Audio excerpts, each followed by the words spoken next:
السلام عليكم ورحمة الله تعالى وبركاته. مرحبا بكم إن شاء الله. هذا الفيديو يلقاكم بألف خير والصحة وعافية. فيديو تاع اليوم راح نشارك معكم موديل صيفي خفيف وسهل وأيضا سامبل في اللبس تاعو. تحتاجوا 2 متر من هذا لافيبران، وبالنسبة للفولار تحتاجوا حوالي نصف متر راح تكفيكم. هذه السلعة اللي كاينة في هذا الموديل من أسهل ما يكون. نروح مباشرة لطريقة التفصيل كما عودتكم خطوة بخطوة. أول خطوة نطوي القماش من جهة الطول. نحيد قيمة حوالي 20 سنتيمتر، راح نخليها لمانش، نطويها ونحطها جانبا، ونرجع نطوي القماش من جهة العرض، يعني لا ليزيان راح تكون على الجهة العلوية. نطوي القماش وندير معاكم تفصيلة الداخل في الخارج من جهة العرض كما راكم تلاحظوا. الجهة المغلقة ندير فيها قيمة 31 سنتيمتر، والجهة المفتوحة ندير فيها قيمة 32 سنتيمتر.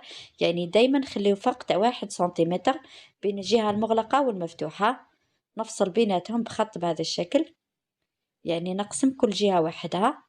من بعد نهز الجهة المغلقة نحطها على الجهة المفتوحة ونخلي هذيك القيمة تاع 1 سنتيمتر كما راكم تلاحظوا، ونرسمو الباترون عادي جدا. نعطيكم مباشرة القياسات. بالنسبة لعرض الكتفين درت فيه قيمة 20 سنتيمتر، ننزل بخط تركيز فيه قيمة 21 سنتيمتر، دورة السطر درت فيها قيمة 30 سنتيمتر، ننزل بقيمة 18 سنتيمتر الخط الخصر، ونعين دورة الخصر درت فيها قيمة 28 سنتيمتر، يعني أقل من الصدر ب2 سنتيمتر. من دورة الخصر راح نخرج مباشرة إيفازي لآخر الموديل. هنا الحردة تاع الإبط دايما ما تنساوش انكم تدخلوا في المنتصف ب1 سنتيمتر، ونجي هنا على مستوى خط الخصر نعين معكم لي بانس. ندخل ب10 سنتيمتر المسافة الموجودة بين الحلمتين، والطول تاع لي بانس 20 سنتيمتر. ننزل ب10 ونطلع ب20 سنتيمتر. هذه طريقة تفصيل البنات من أسهل ما يكون. نجيو هنا للرقبة، الفتحة راح تكون فيها 7 سنتيمتر، وراح نضيف لها قيمة 4 سنتيمتر اللي هو العرض تاع هذاك الفولاغ اللي راح نحطه في الرقبة الأمامية والخلفية. العمق تاع الرقبة الخلفية درت فيه قيمة 9 سنتيمتر، ونربط مباشرة بين النقطة تاع 9 سنتيمتر والنقطة تاع عرض الرقبة اللي هو 11 سنتيمتر. والفتحة تاع الرقبة الأمامية ندير فيها قيمة 21 سنتيمتر، اللي تحب أنها تغلق أكثر دير فيها 19 سنتيمتر، والفتحة نفسها 11 سنتيمتر. نربط مباشرة بالقيمة تاع 21 و 11 سنتيمتر. اللي تحب الرقبة تكون مغلقة أكثر دير حوالي 19 سنتيمتر في العمق. نربط رقبة في مدورة بهذا الشكل فقط بالقلم. هذه النتيجة اللي تحصلت عليها. نعود لكم القياسات. الفتحة 11، والرقبة الخلفية العمق 9 سنتيمتر، الرقبة الأمامية 21 سنتيمتر، والفتحة 11 سنتيمتر. هذو هما القياسات الخاصة بالرقبة الأمامية والخلفية. وطبعا من بعد هذاك التوسيع تاع 4 سنتيمتر راح نعوضو بالفولار. تبعوا معايا فقط الطريقة. نفصل معاكم الباترون.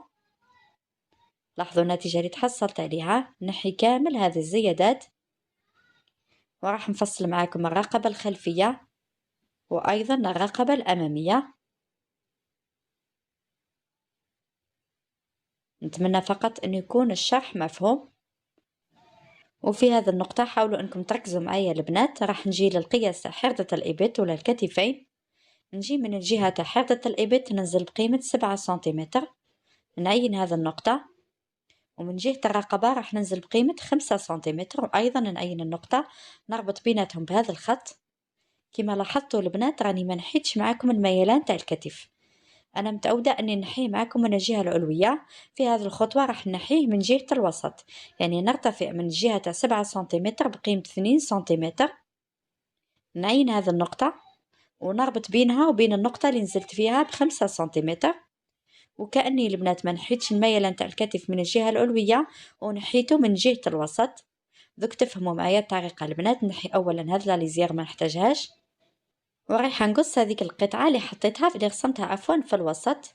من هذه الجهة 7 ومن جهة الرقبة 5 سنتيمتر، طلعت ب2 سنتيمتر. هذه القطعة رايحة نتخلص منها ما نحتاجهاش. دوك تفهموا معايا الشكل البنات.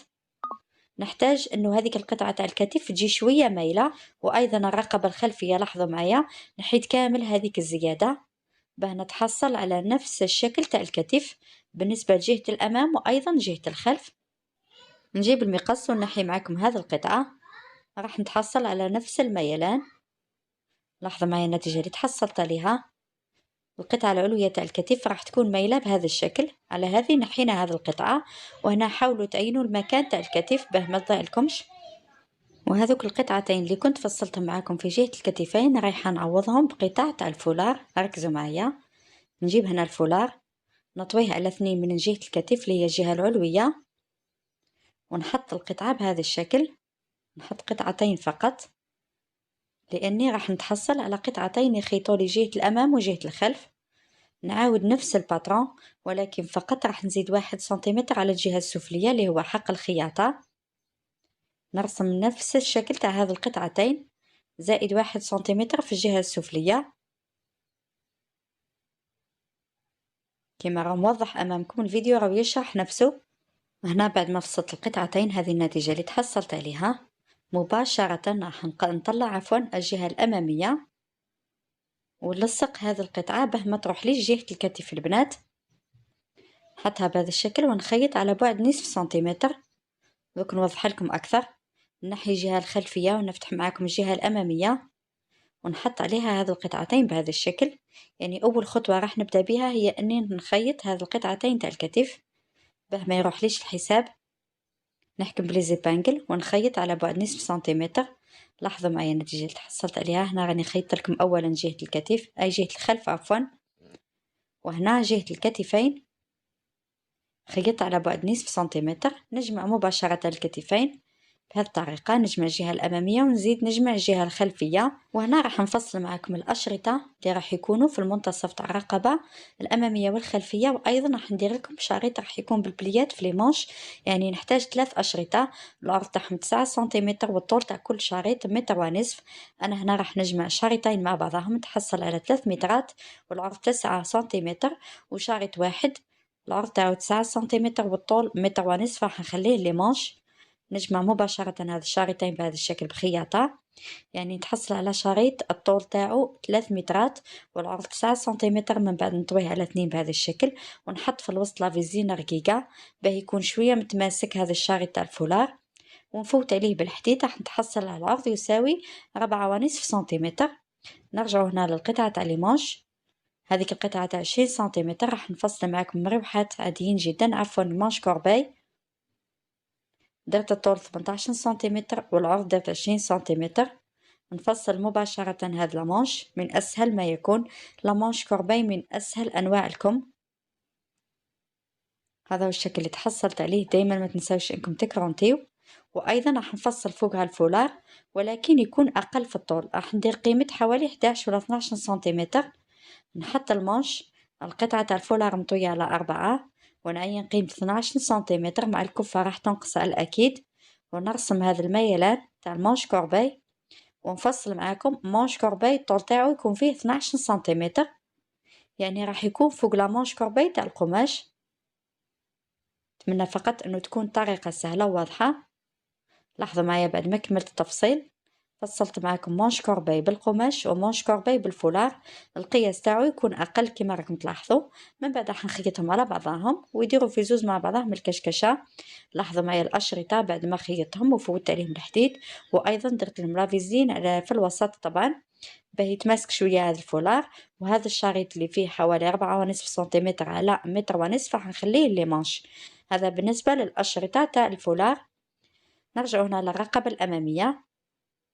مباشرة راح نبدأ نلصق فيها هذه البليات تاع الفولار. أول حاجة لازم تكفوا جهة من الجهات، وأيضا راح نقص من الجهة اللي راح نبدأ بها. تبعوا معايا. راح نبدأ بالجهة عفوا اللي فيها الكفة، نخلي قيمة حوالي 1 سنتيمتر ونفوت بميلان بالمقص بهذه الطريقة. يعني المنتصف تاع الرقبة الأمامية الزاوية راح تكون شوية حادة. البداية والنهاية، هنا البداية راح نبدأ بها والنهاية راح تكون في وسط الخياطة. نبدأ مباشرة من منتصف الرقبة الأمامية. ندير هذه الثانية تعينكم هي ميزانكم البنات.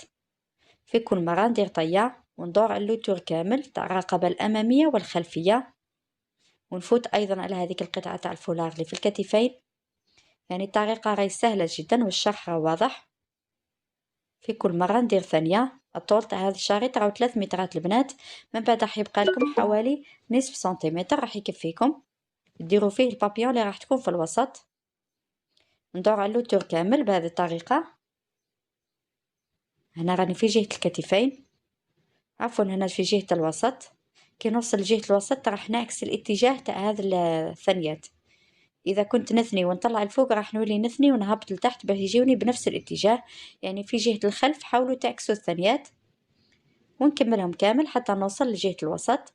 كي نوصل للوسط تاع الرقبة الأمامية بنفس الطريقة راح نعاود ندير كفة كما درت المرة الأولى وننقص هذيك القيمة. هنا في جزء الخياطة بعد نحاول ندير هذا الميلان باه نتحصل على نفس القيمة، يعني كيما بديت كيما خلصت بنفس الطريقة، ونكمل بالثنيات عادي حتى نوصل للنقطة تاع الوسط بالنسبة للرقبة الأمامية. هايليكم نحددها والباقي كامل راح يروح في الثنيات. الشرح راه واضح البنات، كما راكم تلاحظوا الاتجاه تاع الثنيات راني عكستو كي وصلت للمنتصف تاع الرقبة الخلفية. نكملهم كامل حتى نوصل للوسط. لاحظوا النتيجة اللي تحصلت عليها. يبقى لي اني ندور هذا الفولار بهذا الشكل ونفوت عليه كامل بالحديد. هذه الخطوة مهمة جدا باه نثبت هذوك الثنيات. لاحظوا معايا بعد ما حددتهم مليح نعاود عليهم بالخياطة على الحافة، وحاولوا انه هذيك الخياطة تكون في الجهة الخارجية باه نعاود عليها كامل. يبقى لي فقط اني نلصق هذا البابيون في جهة الوسط ونرجع للمانش. نركب المانش كورباي عادي جدا على طول 12 سنتيمتر بخياطة على بعد نصف سنتيمتر ونخيط، وايضا ندير هذوك البلية تاع الجهة السفلية كما خدمت معاكم الرقبة. نحط الوجه على الوجه وندير هذا الطيات ومن بعد نقلب الخياطة ونعاود نحط الوسط مع الوسط ونخلي قيمة 7 سنتيمتر على الجهتين والباقي كامل راح يروح في الثنيات. لاحظوا معايا النتيجة النهائية. هذا الموديل خرج تحفة بسم الله ما شاء الله. نتمنى كامل تتوفقوا فيه من أروع ما يكون. لاحظوا معايا لي مانش جو تحفة فقط بالفولار راح تخرجوا موديل روعة، موديل صيفي مطلوب بقوة هذا الموديل. نتمنى كامل تنجحوا فيه. حطيت لكم كامل التفاصيل، اي سؤال ولا اي استفسار حطوا لي فقط في التعليقات وراح ارد عليكم. نتلاقاو ان شاء الله في فيديو جديد ونخليكم في امان الله.